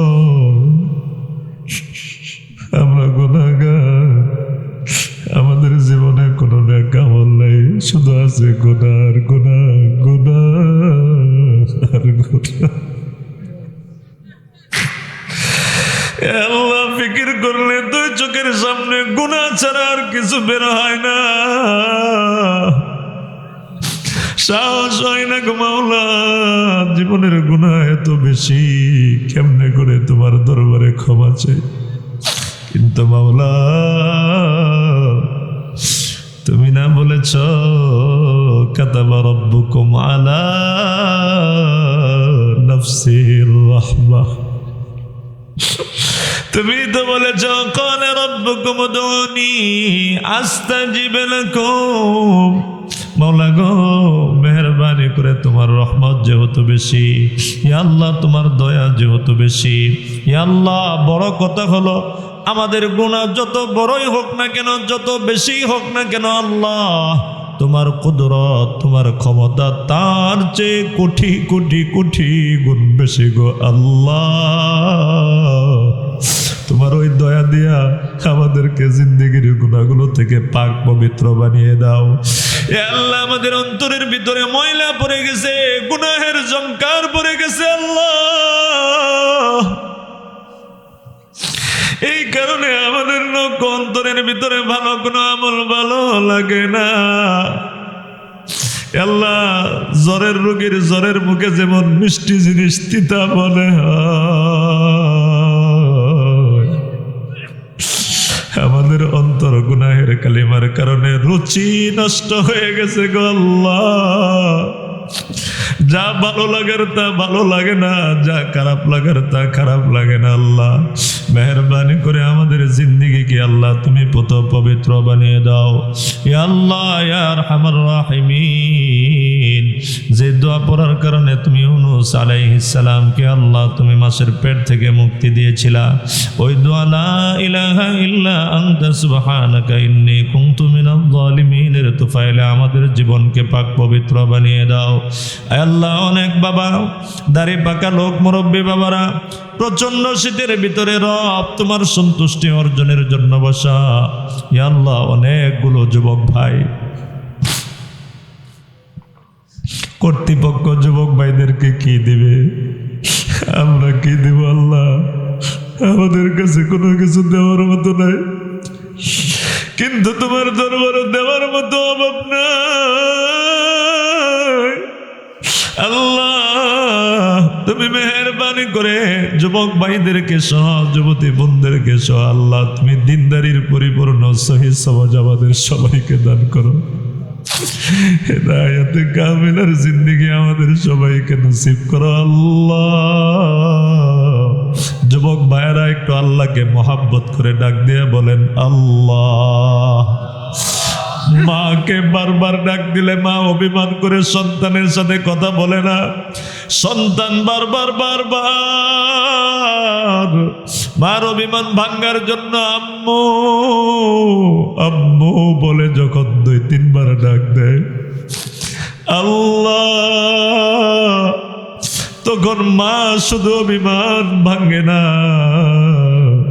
কলিজার টুকরা সন্তানকে বুকের সাথে জড়ায়া নাকে মুখে কপালে চুমু খেতে থাকে।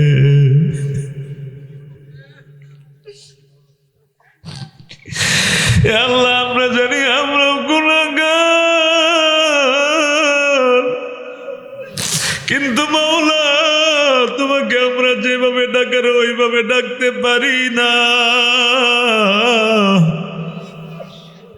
কিন্তু মাওলা তুমি তো আমাদের ডাকের মুখাপেক্ষী নয়, মেহেরবানি করে তুমি আমাদের জীবনকে মাওলা ওই বাবা মা যেভাবে অভিমান ভুলে গিয়ে সন্তানকে কাছে টেনে নেয়, আল্লাহ তোমার দয়া দিয়ে আমাদের গুনাহগুলো মাফ করে যুবক ভাইদেরকে আল্লাহ তুমি ওই বাবা মার মতো আদর সোহাগ মায়া মমতার চাদরে আবৃত করে বাকি দিনগুলো আল্লাহ তোমার ঘরের মেহমান হয়ে কাটানোর তৌফিক দেয়া। আল্লাহ তুমি তাকিয়ে দেখো যুবক ভাইগুলো কেন কান্নাকাটি করতেছে। আল্লাহ নিশ্চয় তোমার জাহান্নামের আযাব আমরা সইতে পারবো না গো আল্লাহ,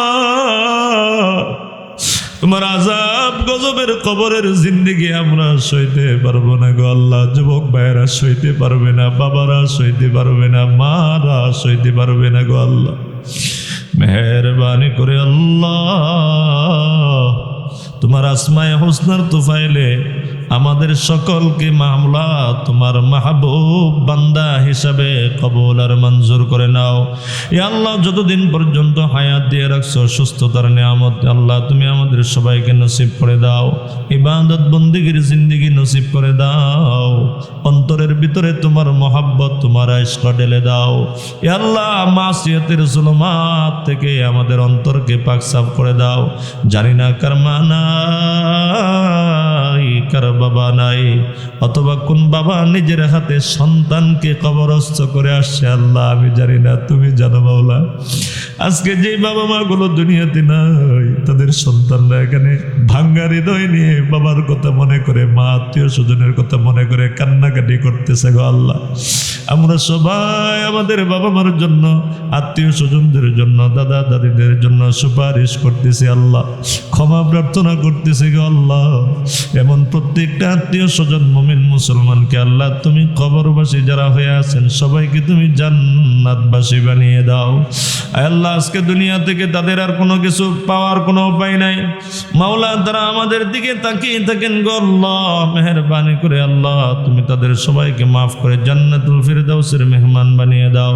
বাকি যারা আছেন দুনিয়ার ভিতরে আমরা যারা আছি নেক হায়াত দান করো, তোমার বন্দেগীর তৌফিক দান করো আল্লাহ। আমাদের যাদের বাবা মা আত্মীয় স্বজন দুনিয়াতে জীবিত আছে মেহেরবানি করে তাদেরকে হায়াতে তৈয়বার জিন্দেগি নসিব করো আল্লাহ। আমাদের আসাতিজা ইকরামগণ সহ মুরব্বিয়ান আইজম যারা জীবিত আছেন, বন্ধু বান্ধব দুস্থ আহবাব আকারিব আল্লাহ তুমি সবাইকে নেক হায়াত দান করো আল্লাহ গো। জানি না কার দিলের কোন নেক মাকসাদ নিয়ে আল্লাহ তোমার কাছে কান্নাকাটি করতেছে আল্লাহ। আল্লাহ তুমি চাইলে পৃথিবীর কোনো হায়াল হইতে পারে না। আল্লাহুম্মা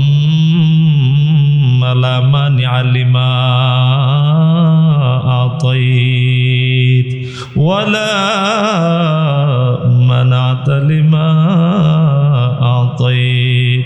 আল্লাহুম্মা লা মানিআ লিমা আতাইত।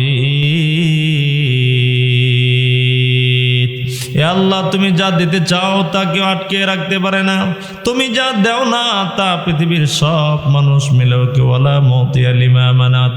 আল্লাহ তুমি যা দাও না তা কেউ দিতে পারে না মাওলা গো। যাদের সন্তান নাই নেককার সন্তান দান করো, বাবা মার দিলকে তুমি ঠান্ডা করে দাও আল্লাহ। অনেকেই অসুস্থ, শিফায়ে আজিলায় দাইমায় মুস্তামিরা নসিব করে দাও। অনেক স্বামীদের স্ত্রীরা অসুস্থ আল্লাহ তুমি তাদেরকে সুস্থতার জিন্দেগি দান করো। অনেক স্বামীরা অসুস্থ, ওই স্বামীগুলোকে সুস্থতার জিন্দেগি নসিব করো। অনেক সন্তানরা অসুস্থ, সন্তানদেরকে সুস্থতা দিয়ে দাও। বাবা মা অসুস্থ, বাবা মাকে সুস্থতার জিন্দেগি নসিব করে দাও। তামাম পৃথিবীর সকল জিন্দা মুর্দা মুমিন মুসলমানকে আল্লাহ তুমি মাফ করে দাও। জানি না গো মাওলা, আজকের যে মসজিদকে কেন্দ্র করে যে যুবক ভাইয়েরা সার্বিকভাবে সাহায্য সহযোগিতা করে মসজিদের মাহফিলকে কামিয়াবি পর্যন্ত নিয়ে এসেছে, ওলামায়ে কেরাম, মুরব্বিয়ানে আইযাম, আল্লাহ তুমি মেহেরবানি করে সবাইকে আল্লাহ তুমি জাযায়ে খায়ের দান করো। এই মাহফিলকে কবুল আর মঞ্জুর করে নাও। ইয়া আল্লাহ, আজকের এই মাহফিলকে আমাদের এলাকার হিদায়াতের জন্য নাজাতের জরিয়া বানায়া দাও। আল্লাহুম্মা ইন্না নাসআলুকা খায়রা মা সাআলাকা মিনহু নাবিয়্যুকা মুহাম্মাদুন সাল্লাল্লাহু আলাইহি ওয়াসাল্লাম ওয়া নাউযু বিকা মিন শাররি মা ইসতাআযা মিনহু নাবিয়্যুকা মুহাম্মাদুন সাল্লাল্লাহু আলাইহি ওয়াসাল্লাম। আল্লাহুম্মা ইগফির লি হাইয়িনা ওয়া মাইয়িতিনা ওয়া শাহিদিনা ওয়া গায়িবিনা ওয়া সাগীরিনা ওয়া কাবীরিনা ওয়া যাকারিনা ওয়া উনসা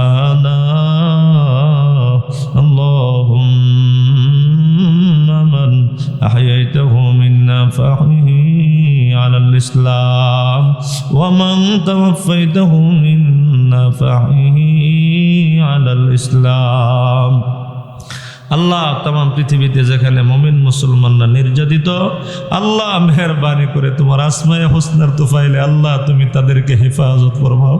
আল্লাহ মুসলিম বাদশাদেরকে তুমি একত্রিত করে দাও, পুরা মুসলিম উম্মাহকে আল্লাহ তুমি একত্রিত করে দাও, ইত্তেফাক ইত্তেহাদ তৈরি করে দাও। আল্লাহ বিভেদ বিচ্ছেদ তুমি দূর করে দাও। রব্বানা তাকাব্বাল মিন্না ইন্নাকা আনতাস সামিউল আলিম ওয়া তুব আলাইনা ইন্নাকা আনতাত তাওয়াবুর রহিম ওয়া সাল্লাল্লাহু আলা নবিয়িল উম্মি ওয়া আলিহি ওয়া আসহাবিহি ওয়া সাল্লাম। সুবহানা রাব্বিকা রাব্বিল ইজ্জাতি আম্মা ইয়াসিফুন ওয়া সালামুন আলাল মুরসালিন ওয়ালহামদুলিল্লাহি রাব্বিল আলামিন বিরহমাতিকা ইয়া আরহামার রাহিমিন।